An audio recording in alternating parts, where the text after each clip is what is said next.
అసలు in a note కవిత్వం అంటే ఏంటి? కవిత్వం కావాలి కవిత్వం అని చెప్పి ఒక అద్భుతమైనటువంటి కవిత ఉంది, త్రిపురనేని శ్రీనివాస్ రాశాడు. అంటే సాధారణంగా కవుల గురించి మనం చెప్తూ ఉంటాం, అంటే నువ్వు రాసిన అక్షరాలు తీరగానే, నువ్వు రాసిన వాక్యం లెక్కనే, నువ్వు రాసిన కవిత్వం లెక్కనే నువ్వు బతకాలి అని చెప్పి. అలా బతికే ప్రయత్నం మరి ప్రస్తుత వర్తమాన కాలంలో సాధ్యమవుతుందా? చాలామంది కవులు అంటే ప్రజల్ని, కవిత్వాన్ని, సాహిత్యాన్ని తమ వెంట తీసుకువెళ్ళారు. వెంట తీసుకువెళ్ళడం, మమేకం కావడం, ప్రజల్ని చైతన్యం చేయడం, ప్రజల్ని ఉద్యమాల బాట పట్టించడం. కవిత్వం నిజంగానే కొందరికి పోరాటం, కవిత్వం నిజంగానే మీరు అన్నట్టు ఒక ఊపిరి. ఇవాళ కవిత్వం రాయకపోతే ప్రాణం పోతుంది అన్నంత ఊపిరితోటి రోజు కవిత్వమై పలవరించిన వాళ్ళు, కలవరించిన వాళ్ళు చాలామంది ఉన్నారు. అంటే కవిత్వం బహుశా రక్త స్పృహగా శరీరంలో, అంటే ఒక ఉద్యమం కావచ్చు, పోరాటం కావచ్చు, వాళ్ళు అనుకున్న ఒక సిద్ధాంతం కావచ్చు, అన్నింటికంటే మించి ఒక అద్భుతమైనటువంటి స్నేహం కావచ్చు. అంటే ప్రామిస్ చేయడం. మనం జనరల్గా వకాల్తా అని చెప్పి, అంటే ప్రజలకు ప్రభుత్వానికి, లేదా ప్రజలకు అధికారులకు, లేదా సఫర్ అవుతున్నటువంటి, అన్యాయం అవుతున్నా, అత్యాచారాలు కాబడుతున్నా, హత్యలు కాబడుతున్నా, లేదా మూగపోయినటువంటి గొంతుల పక్షాన మాట్లాడే ఒక వకాల్తా, ఒక అడ్వకేసీ అని అంటాం. అది కవిత్వం. అంటే కవిత్వం ఒక భాష, అద్భుతమైనటువంటి భాష, అద్భుతమైనటువంటి వాక్యం, అద్భుతమైనటువంటి ఒక పదం. దానికి రైతు గురించి రాస్తే రైతు పాదాల మట్టిని ఆ వాక్యానికి పోయడం, అమ్మ గురించి రాస్తే అమ్మ జీవితపు ఆ శ్రమ ఏదైతే ఉంటుందో, అమ్మ జీవితపు లాలస ఏదైతే ఉంటుందో, అమ్మ చనువాల ధార ఏదైతే ఉంటుందో ఆ అక్షరానికి పూయడం.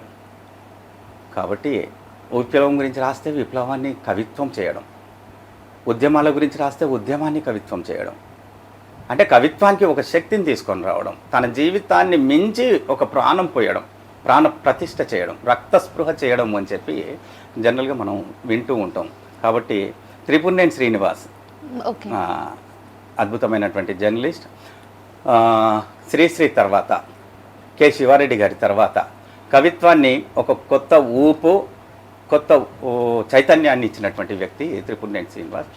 వారి కవిత్వం కావాలి కవిత్వం అని చెప్పి అది ఒకసారి మనం చూద్దాం. త్రిపురనేని శ్రీనివాస్ రహస్యోద్యమం అని చెప్పి కవితా సంపుటి, అందులోంచి తన ఒక కవిత, అంటే వచనం రాయొద్దని అంటాడు, తను అద్భుతమైనటువంటి వచనాన్ని రాసిండు.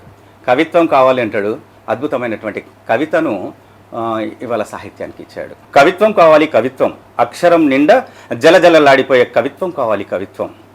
ప్రజల మీదే రాయి, ప్రజల్లోని అగాధ గాథల మీదే రాయి, కవిత్వం రాయి. కాగతం మించి కన్నులోకి, వెన్నులోకి, గన్నులోకి దూసుకుపోయే కవిత్వం రాయి. అలా ఒక వాక్యం చదవగానే శత్రువు టారెత్తిపోవాలి, అమాయకుడు ఆయుధమై హోరెత్తిపోవాలి. కవిత్వం వేరు, వచనం వేరు. సాదా సీదా డీలా వాక్యం రాసి కవిత్వం అని బుకాయించకు, కవిత్వాన్ని వంచకు, వచనమై తేలిపోతావు. కవిత్వం కావాలి కవిత్వం, అక్షరం నిండా జివజివలాడిపోయే కవిత్వం కావాలి కవిత్వం. ఫుట్ నోట్స్లు ఉన్నది కవిత్వం కాదు, అక్షరానికి అక్షరమే వివరణ.